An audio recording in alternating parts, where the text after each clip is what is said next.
एउटा निर्णयले जीवन बदलिन सक्छ।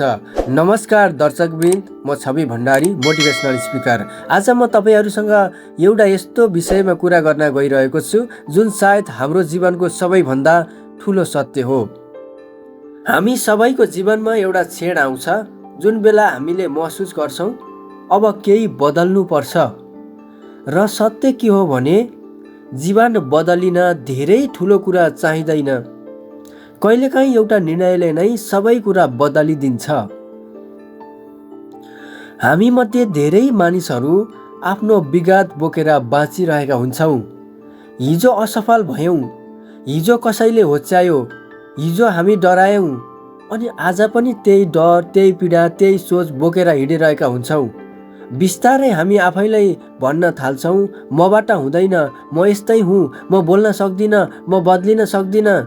तर एकचोटि सोच्नुहोस् त, के साँच्चै तपाई त्यही हो कि त्यो केवल तपाईको पुरानो अनुभव हो?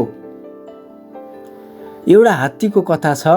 सानो हुँदा उसलाई डोरीले बाँधिन्छ। उसले धेरै प्रयास गर्छ डोरीबाट छुट्नका लागि, तर ऊ त्यो डोरीबाट उम्कन सक्दैन।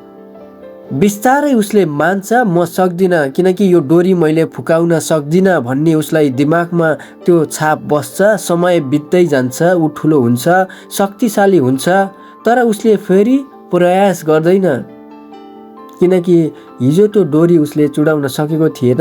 आज त्यो डोरीबाट ऊ फुत्किन सक्दिन भन्ने उसलाई लागेको हुन्छ। किनकि उसको मनले हार मानिसकेको हुन्छ। उसलाई रोक्ने डोरी होइन, उसको सोच हो। र धेरै ठाउँमा हामी पनि त्यस्तै भएका छौं। हामीलाई रोकिरहेको परिस्थिति होइन, हाम्रो आफ्नै सोच हो। हामी भन्छौं, म बिहान चाँडो उठ्न सक्दिन, म पब्लिक स्पिकिङ गर्न सक्दिन, म कन्फिडेन्ट छैन। तर त्यो अहिलेको सत्य होइन, त्यो केवल हिजोको बानी हो। यदि हिजो तपाई डराउनु भएको थियो भने आज पनि डराउनै पर्छ भन्ने छैन। यदि हिजो तपाई असफल हुनुभयो भने त्यसको मतलब सधैँ हारिरहनु पर्छ भन्ने होइन। तपाईको विगतले तपाईको भविष्य तय गर्दैन। जीवन एकैपटक बदलिँदैन, सानो सानो कदमले बदलिन्छ। आज अलि छिटो उठ्ने बानी, आज आफ्नो डर सामना गर्ने हिम्मत, आज म सक्छु भन्ने विश्वास, यिनै साना परिवर्तनहरूले बिस्तारै ठुलो जीवन बनाउँछन्। कहिलेकाहीँ हामी अनह्याप्पी हुन्छौं, तर चेन्ज गर्न डराउँछौं, किनकि पुरानो बानीमा मानिस कम्फर्टेबल भइसकेको हुन्छ। पुरानो ठाउँ, पुरानो मानिस, पुरानो सोच सबै रिपिट भइरहन्छ। तर जीवन रिपिट गर्नका लागि होइन, अघि बढ्नका लागि हो।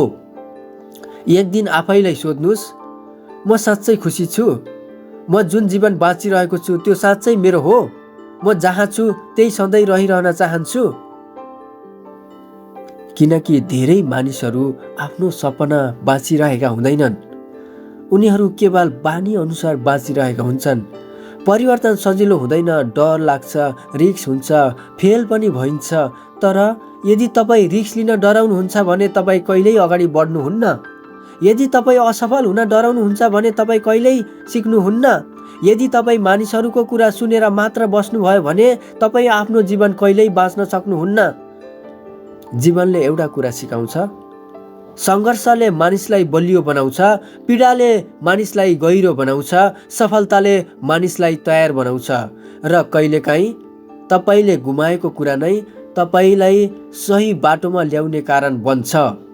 त्यसैले यदि आज तपाईँ थाक्नु भएको छ, यदि तपाईँ अन्योलमा हुनुहुन्छ, यदि तपाईँ आफ्नो जीवनसँग खुसी हुनुहुन्न भने याद राख्नुस्, तपाईँ सकिनु भएको छैन, तपाईँ केवल रोकिनु भएको हो। र रोकिएको मान्छे पनि फेरि अघि बढ्न सक्छ। सायद आज तपाईले आफ्नो डर छोड्ने दिन हो। सायद आज तपाईले आफैलाई अर्को मौका दिने दिन हो। किनकि एउटा सही निर्णयले मानिसको पुरा जीवन बदलिन सक्छ। धन्यवाद।